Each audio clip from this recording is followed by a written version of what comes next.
Silal Prasad, who was the crime chief in 2008, said he was instructed by the late Henry Green, the commissioner of police, to lead an operation to Christmas Falls in the upper Berbice River, where the notorious Feynman gang was said to be hiding out. Prasad, who is currently on pre-retirement leave, said he had mobilized a team consisting of Assistant Commander Clifton Hicken, Deputy Superintendent Withright, Inspector Lane, Inspector Narain, Assistant Superintendent Lowenfield, and Deputy Superintendent Nurse, and on June 5, 2008, they left Georgetown by road for Christmas Falls. Early the following morning, Assistant Commissioner Hicken crossed the river in the boat that we took there. And shortly after that, I heard a series of gunshot sounds, including rapid fire, that lasted for a while. I thereafter crossed the river using the same boat and observed that there was the body of a person I later learned to be Otis Fifi, called Murdoch, with a gunshot injury to his face. After the shootout, Prasad said he contacted Commissioner Green and he was subsequently instructed to retreat. Prasad said he was told that a joint services operation will take over. Prasad recalled that Hicken informed that the members of the gang who escaped went north in the direction of Lindo Creek. I see Lindo River on the map, and it is north of Christmas Falls, so it would have been in the direction towards Lindo River.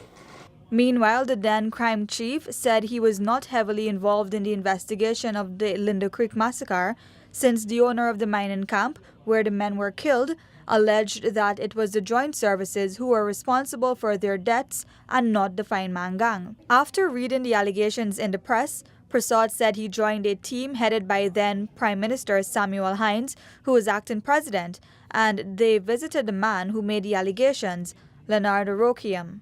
I think it was the following day that I received instructions that head OPR would lead the investigation, so I'm not sure who they would have contacted. So you were not the person that they had to report to directly based on those investigations? No, I only had ranks that were part of the investigation and the instructions of Mr. McAnally. So as crime chief, can you say who they were reporting to directly in relation to this specific incident at Lindo Creek? They were taking instructions and reporting to Mr. McAnally. Mr. McAnally was responsible to the Commissioner of Police. Prasad told the COI that the Director of Public Prosecutions, DPP, had recommended that the investigation be closed, and he was comfortable with that advice. Further, Prasad contended that there was scientific and forensic evidence to support the police findings that the Feynman gang was responsible for the murders.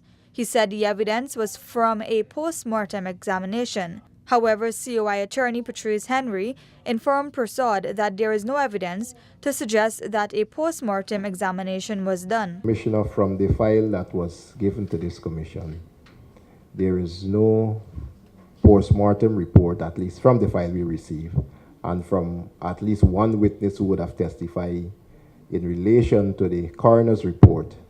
Dr. Neil Singh did not perform any post-mortem on any of the bodies. So my question still stands, whether there's any forensic or scientific proof that you could conclusively say that you have to support this alleged eyewitness story. The Lindo Creek inquiry is the first in a series of COIs to be launched by President David Granger into mysterious killings that occurred during the period 2002 to 2009. The next public hearing is scheduled for February 15, 2018. Davina Samaru, Newsroom.